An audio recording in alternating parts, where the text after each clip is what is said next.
Good afternoon. Today I want to talk to you about statutory durable power of attorneys and medical power of attorneys. Let's talk about medical power of attorneys first. First of all, what is a power of attorney? It is a document that you sign that gives a second party the right to do whatever you could do. So we're talking about medical power of attorneys. You give somebody else the right to make medical decisions that you can't or won't make. A doctor will take that medical power of attorney and will turn to that second party to make decisions about your health care. Say, for example, you are in an accident and the question is whether we should amputate to save your life. The person with your medical power of attorney can give the doctor instructions about what you'd want. So giving that document to somebody that you trust and who knows you very well is pretty important. Now, people have to also make financial decisions for themselves, and sometimes for different reasons they can't make those decisions on the spot. For example, you're going to be out of the country for 6 months or a year. Maybe you're in the military, you're in England, or you're stationed abroad somewhere.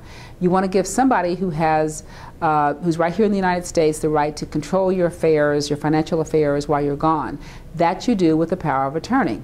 But what if you don't want to give anybody that right, but you know that maybe something might happen in the future so that somebody will need that right? A case comes to mind. An older lady I know had to have chemotherapy because of breast cancer. She was older, and so the doctor told her it's going to completely wipe you out, and you're not going to really feel like paying your mortgage, paying your electric bill. The bank is not going to deal with people unless they have this power of attorney. So what she did was she gave her daughter a power of attorney that was effective for 6 months. You can also kind of be somebody who prepares for the unexpected. For example, I could walk out this door and have an accident, go into a coma for 6 months, and maybe my business would be ruined or my financial estate would fall apart.